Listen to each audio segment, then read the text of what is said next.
बिस्मिल्लाहिर्रहमानिर्रहीम। अस्सलामुअलैकुम। Welcome to my YouTube channel.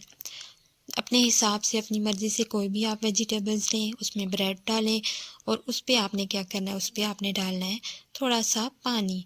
Bread पे पानी डालें, उसको सब्ज़ियों में मिक्स करें और बहुत ही ज़बरदस्त सी रेसिपी तैयार कर लें। तो बहुत ही ज़बरदस्त सी रेसिपी आज मैं आपसे शेयर करूंगी। इसको वीडियो को फुल वॉच कीजिएगा और जहां से समझ ना आए आप कमेंट बॉक्स में जाके मुझसे पूछ सकते हैं। तो आइए रेसिपी स्टार्ट करते हैं। रेसिपी स्टार्ट करने के लिए जैसे कि आपको पता है वेजिटेबल्स लेनी है। यहाँ पे मैंने 4 अदद वेजिटेबल्स ली हैं। शिमला मिर्च ली है मैंने, आलू ले लिए हैं, थोड़ी सी पत्ता गोभी यानी कि बंद गोभी ले ली है और एक प्याज ले लिया मैंने। आप इसके बजाय अगर कोई और सब्ज़ी यूज़ करना चाहें तो वो भी कर सकते हैं और इसके साथ अगर ऐड ऑन करना चाहें तो वो भी कर सकते हैं।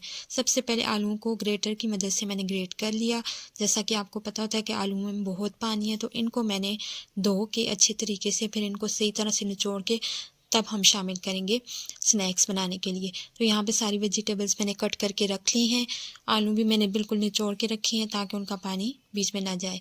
अब सारी जो वेजिटेबल्स हैं जो हमने कट करके रखी हैं वो हम एक बाउल में शिफ्ट कर लेंगे। सबसे पहले प्याज, उसके बाद जाएगा बंद गोभी, फिर आलू हमने शामिल कर दी इसमें। अब लास्ट में शिमला मिर्च मैंने शामिल कर दिया। अगर आपके पास गाजर हो तो आप वो भी यूज़ कर सकते हैं। इसके बाद हम इसमें डालेंगे मेन इंग्रेडिएंट अपना, और वो क्या है, वो है बेसन। बेसन ऐड करेंगे। बेसन यहाँ पे मैंने 1 कप यूज़ किया है। बेसिकली ये जो स्नैक्स हैं आप इनको पकोड़े भी बोल सकते हैं और आप इनको चाइनीज़ पकोड़े भी बोल सकते हैं। तो 1.5 टीस्पून जाएगा यहाँ पे नमक, 1 टीस्पून चिली फ्लेक्स यानी कि दड़ा मिर्च, half teaspoon red chilli यानी कि सुरख मिर्चें, थोड़ा सा धनिया पाउडर मैंने यूज़ किया क्योंकि मैं कुटा हुआ धनिया डाल रही हूँ। थोड़ा सा मोटा मोटा दरदरा सा मैंने हाथों पे ही कूट के इसको डाल दिया है। 1 टीस्पून है ये।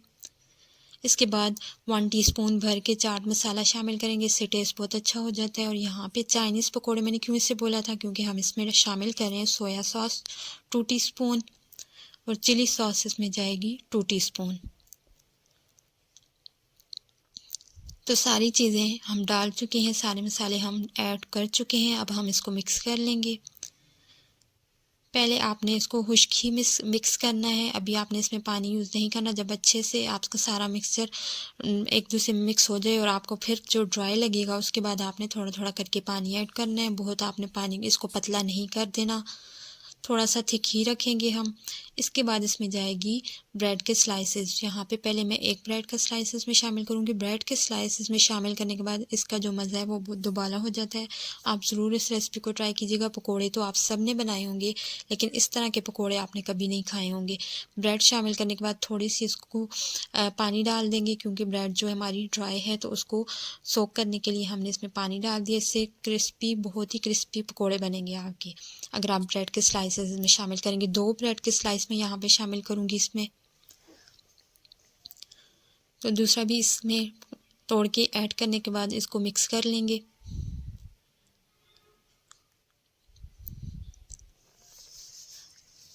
मिक्सचर को अच्छे से मिक्स करने के बाद ब्रेड के स्लाइसेस हमने बहुत छोटे नहीं करने, बस हमने थोड़े बड़े बड़े ही रखने हैं और वो इसमें मिक्स हो जाए, ड्राई ना रहे।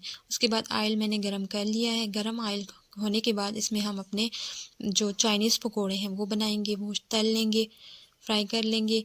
तो सारे पकोड़े मैं इसमें शामिल डाल दूँगी फ्राई होने के लिए।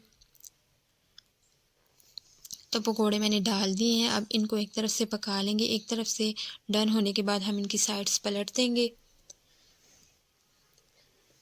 तो लाइट सा कलर आएगा तो हम इसकी साइड्स पलट देंगे। इसको पकने में बहुत ज़्यादा टाइम नहीं लगता, लेकिन आपने इसको इतना टाइम देना है कि ये अंदर तक पक जाएं, कच्चे ना रहें। तकरीबन 4 से 5 मिनट में ये डन हो जाते हैं दोनों साइड से। अब इनको निकाल लेंगे। कलर आने के बाद आप इनको बच्चों को बना के दें शाम में टी टाइम स्नैक्स पे आप इसको बना सकते हैं। आप इसको वैसे बच्चों को बना के दे सकते हैं। बहुत ही ज़बरदस्त रेसिपी है। आप इसको केचप के साथ सर्व कीजिएगा। बच्चों को, बड़ों को बहुत खा के मज़ा आएगा आप और आपको भी दाद मिलेगी इससे। तो उम्मीद करती हूँ आपको मेरी ये रेसिपी पसंद आई होगी, और अगर आपको मेरी वीडियो पसंद आई हो तो मेरी वीडियो को लाइक ज़रूर कर दीजिएगा, और अगर आपने अभी तक मेरे चैनल को सब्सक्राइब नहीं किया मेरे चैनल को भी सब्सक्राइब करके बेल का आइकन प्रेस कर दें, ताकि मेरे आने वाली हर वीडियो आप तक सबसे पहले पहुँच सके।